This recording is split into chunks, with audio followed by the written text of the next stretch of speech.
Hi, I'm Peter Sidwell and welcome to my kitchen. It's time for another delicious recipe taken from our new cookbook, Peter Sidwell's Kitchen. Enjoy.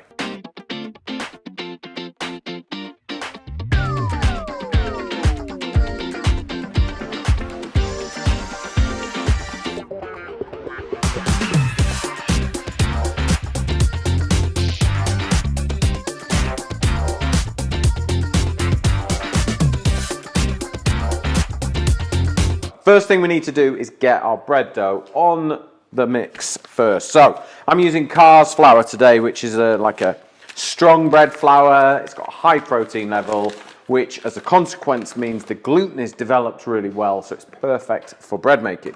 So push your ball a little bit this way, Pete. Yep, that way. There, yeah. Yeah.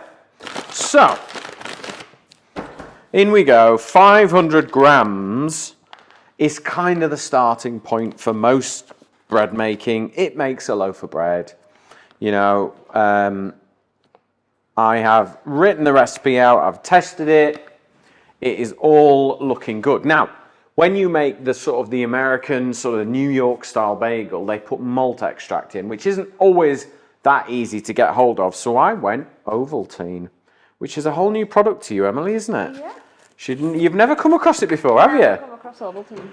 So Ovaltine's like a malt drink, so it's not chocolatey, but it's got those sort of characteristics. You can put malt extract in if you can get hold of it, but we can't get hold of it that easily here, so I'm just going to put a tablespoon in there, and it just makes a more authentic bagel.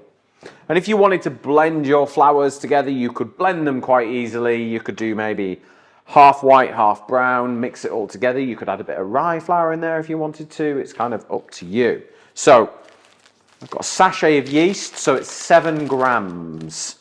Or if you've got a tub, or sachets are just perfect for it, because that's exactly how much you need for a batch of flour.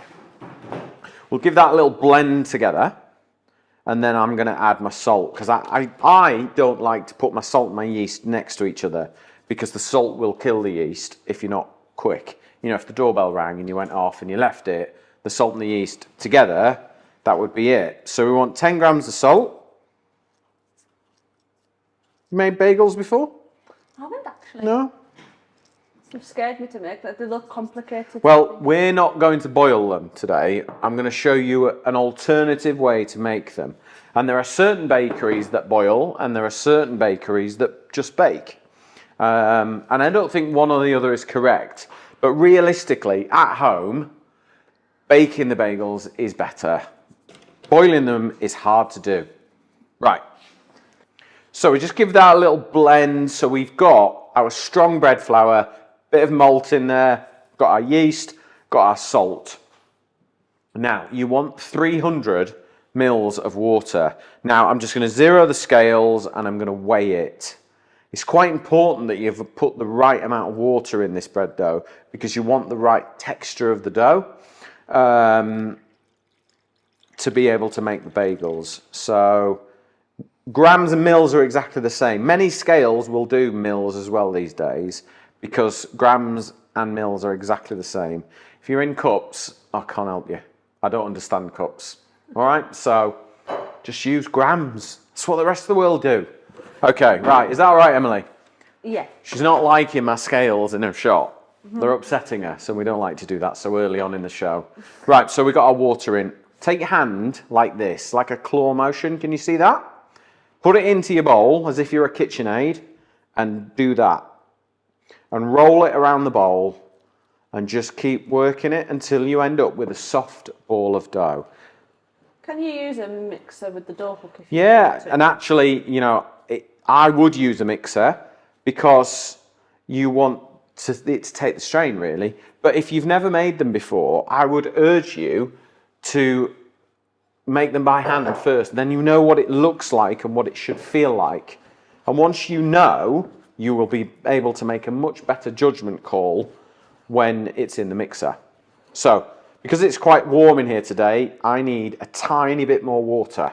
So can you see it's quite sort of grainy and mixed. It's not mixed together properly at all. Yeah. So we're going to add a little bit. And then remember, you can always add water. You can't take it away. So just add a tablespoon and then mix it together. And when it comes together as a dough, like so, you can then transfer it onto your worktop. So if I move that bowl out of the way, and let's just, do you see how the malt's kind of made it that darker, slightly darker colour? It almost looks like you've used like a wholemeal flour. Yeah. So now, simple kneading technique. I'm left-handed, so I will lead with my left, but if you were right-handed, do exactly the opposite. So hold it with my right hand and push it away with my left. And then I'm just going to push it away and turn it over itself. So we thought it'd be a nice idea just to sort of show you a sort of bread dough making 101, if you like, just to get a good proper dough. And then from that dough, we can make these amazing bagels today. But normally I would just sort of create a bit of a VT and show you how to do it, and then we'd get on with it. But we thought we'd show you from step by step on how to make a good bread dough, all right? So I've not added any extra flour, which is really important. So many people say to me, oh, I just get in such a mess, I had loads of flour and blah, blah, blah. Never add more flour when you're kneading, because you're going to change the dynamic of the recipe. It's really important that you knead it and develop it, and eventually the dough will change in its characteristics and it'll become more pliable, easier to handle, and you won't have affected the actual ratio of flour to yeast and things like that. It's like if you were making a cake, you wouldn't add more flour to it. You know, a Victoria sponge cake is very specific. Equal amounts of flour, eggs, sugar, butter, that sort of thing. So use your physical sort of kneading to change the texture of the dough. Don't add more flour. So as you're kneading and pushing away, sort of go up on your ankles and then go back down onto your toes, and use your body weight to sort of knead it and stretch. It's going to take about 10 minutes, this, by hand, 5 minutes in a machine. Okay, so you can see the dough. I mean, my worktop is completely clear. No dough at all. It's easy to handle now. That's taken me 5 or 6 minutes to work that. Granted, I do it a lot, so it might take you 10 minutes to get that. But you just keep working it, and you can see that the dough is really smooth, really easy to handle. I'm not in a mess, and it is ready for its first prove. So what I'm going to do is pop it back into its bowl. We'll cover it, and we'll leave that to prove and double in size. Now you could put it in the fridge overnight. If it's in the evening you're making it and you're going to make it tomorrow, you could put it in the fridge and let it prove overnight, and you will get an even better developed flavour. Now I've made a dough and I've proved it. I did it first thing this morning, so I'll get that and I'll show you what it looks like. So here's my dough that I proved from this morning. So this has probably had about 6 hours in the fridge, and I just store it in these stainless steel containers. They've got rubber lids. You can get these at cookservandenjoy.com. Means you don't have to use clean film. It's not using single-use plastic. They fit in the fridge, brilliant. They're really, really good. Love them. Really useful. So let's just get the dough out. There we go. Right, little bit of flour, not much. And then we're just going to knock the air out. And the reason why we knock the air out at the beginning is we want a nice even second prove, okay? So otherwise it all ends up a bit wobbly, and it's just a good habit to get into on your bread making. There's only one other bread, or two other breads that I know about that you wouldn't really knock the air out. And one is focaccia, because you want big random air pockets, and ciabatta's the other one, because again you want big air pockets. You want to be able to mop up oil, but all the other breads, you want to knock the air out and get that nice even final bake. So I'm just going to roll the dough out. Can we see it all right, Emily? Yeah. My silver locks aren't getting in your way, are they? Not today. Not today. So we want to roll this out to approximate a couple of centimetres thick, I think. Will do the job. Yeah, that's about right. Okay, now, instead of shaping our bagels, we're going to cut them. All right, so we want a little pile of flour there. And then first with the bigger cutter, give it a little cut and a wobble, and there you go. Okay. Try and get the maximum amount of cuts you can out of each one. First cut, always the best. Okay, so I've got 4 there. Let's lift those off. And then we'll take the smaller cutter, and then we're going to cut our middle hole out, all right? Put that with that, because we want to keep and make the maximum amount. I would always make more than you need. Pop them in the freezer for a day when you haven't got time to bake any fresh bread, and then you've got fresh bagels. Right, onto a nice non-stick baking tray. Just move them straight away, and then they're on. The less times you move your bagels, bring the tray forward, do you think? The better shape you will get. So if I pop that there, is that all right? Yeah. So we'll pop that there. And what we're going to do is we're just going to leave them to prove up. But we'll take our remaining dough and we'll do exactly the same again. So a little bit of flour, just enough to allow us to move it about. So roll, turn, roll, turn. So that should do. And then we get our cutter. I think this is, I measured this the other day when I wrote the recipe, 9 centimetre cutter. And this is like 3 centimetre cutter. But whatever you've got. You could make really little mini bagels if you wanted to, or full size ones. Right.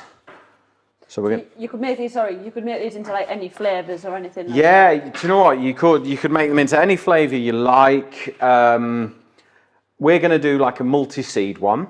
Yeah. But you could do the whole everything bagel. That's like the New York one with cheese, onion, seeds, pop everything. You could do them plain. I was thinking about maybe grating a bit of cheese onto some and sprinkling the onion powder on. I think it would be really nice. Marmite, cheese and Marmite on the top. That'd be amazing. Would you put the cheese on as soon as you put them into bake, or would you put them halfway through? No, I personally, I would let them prove up. I'd egg wash them, cheese them, Marmite them, and let them prove, and then bake them, so that you get like almost cheese on toast type bagels. Ooh. Right, so I've got an egg here. Let's get them glazed up. I think it's better to egg wash them and glaze them before they prove, because when they prove, they're like little pillows, and you kind of, no matter how hard you try to carefully brush them, you'll end up sort of damaging, you might knock them, they might deflate, you know, whereas if you do it now, they will naturally just puff up. So we're just going to egg wash the top and then round the sides as well, so that they get a really nice even glaze, because that's what you want with a bagel. You want them to sort of glaze up and look really nice and golden and shiny. Is it the whole egg you're using, yeah? Yeah, full egg, yeah. If you use an egg yolk only, it'll probably darken too quickly for the temperature that you bake bread at, which is like good 200 degrees. If you were at like maybe 180, you'd get away with it, you know, like pastry. Yeah. Whereas with bread, it'll look cooked, but it won't be underneath, you see. So just a beaten egg is fine. Can you use milk? You can. It doesn't go as nice and golden. Yeah. But you can. So you just need to spend a bit of time. Get plenty on, because this is what's going to stick the seeds on for you. So it's quite important that you spend a bit of time, get them all nice and glazed up.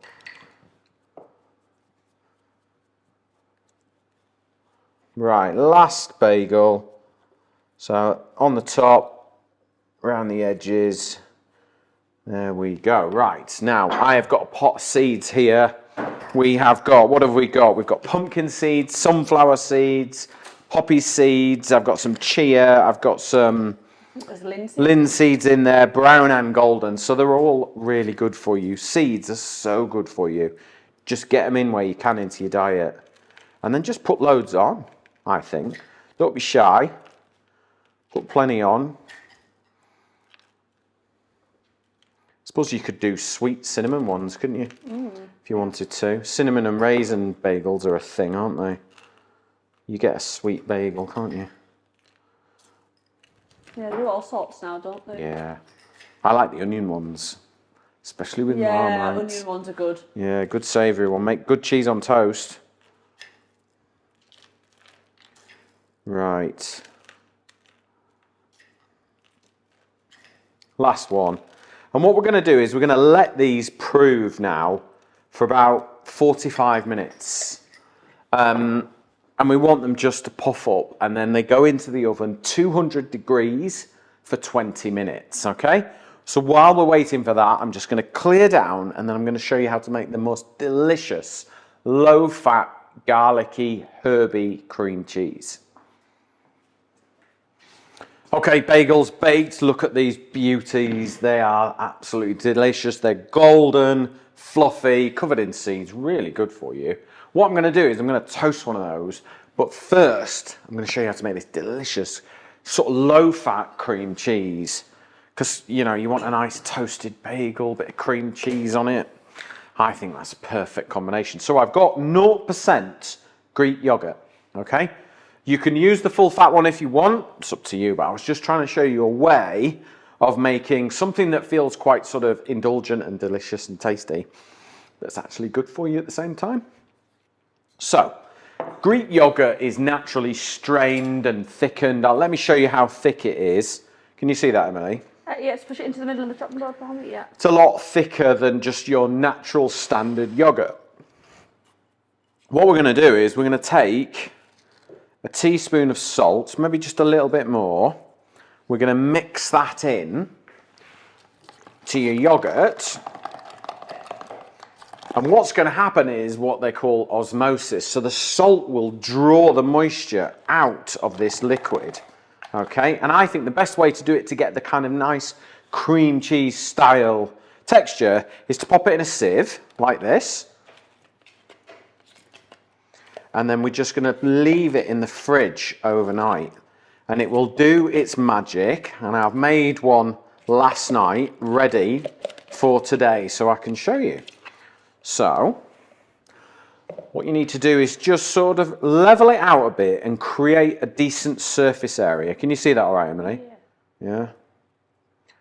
So, sort of as much surface area as I can. And that will kind of help it draw. Okay, so once that's done, cover it and pop it in the fridge. And I have got one here. So I covered this one in cling film so it didn't dry out at all. So it didn't sort of form a crust or anything. But you'll be able to see, look how much water's come out of that. Yeah? And I haven't pressed it. That is a lot of liquid come out of there. So if I get a spoon, I can sort of almost show you the texture. I mean, it is quite, I can almost just scoop that out now, yeah? It's like cream cheese, okay? So let's get rid of that excess liquid. Have you had this before, Emily? I don't know whether I have. Have we done it before? I'm not sure. Not with garlic and I know we've done labneh, haven't we, and yeah. things like that. And this is sort of like the traditional labneh Middle Eastern dip, but just taking it a bit further so that you can have cream cheese sin-free-ish. Now, remember, if you want any of our recipes, scan the QR code along the bottom. It will take you to petersidwell.com, our website, or you can download our free app. And that's got our recipes in. It's got all the programs in that we do every week. We've got a link to a shop called Cook, Serve and Enjoy where all the equipment I use in my kitchen is located. So it's really easy for you to get. There's everything you could possibly wish for there. Okay, so just wash my hands. So that is our cream cheese. Now we just got to make it extra flavoursome.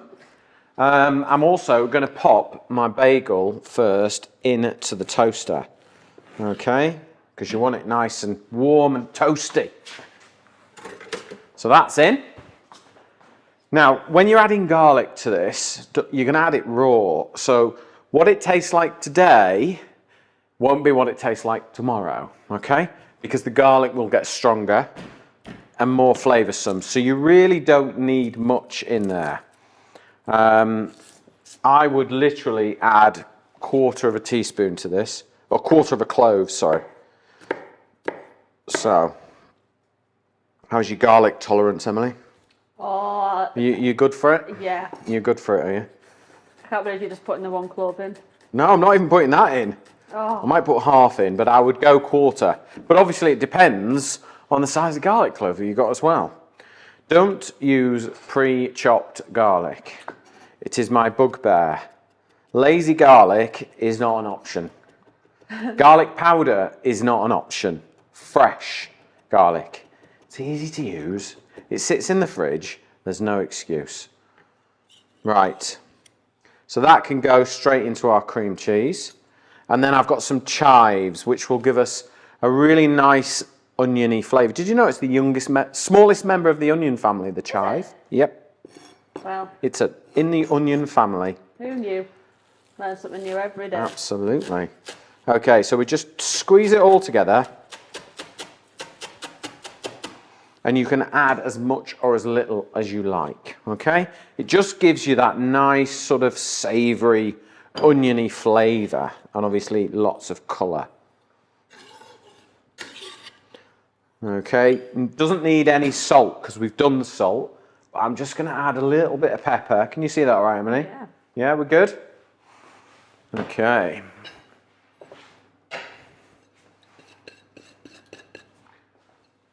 A nice little plate.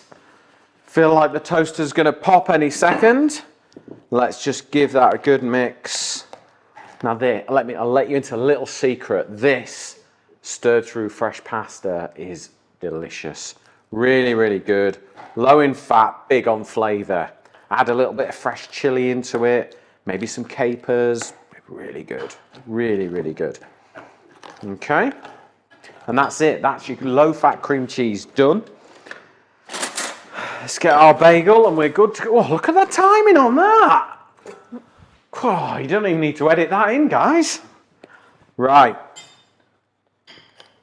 Get ready for this. Look at that.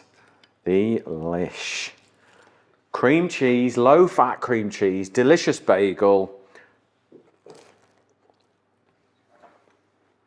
Oh, guys.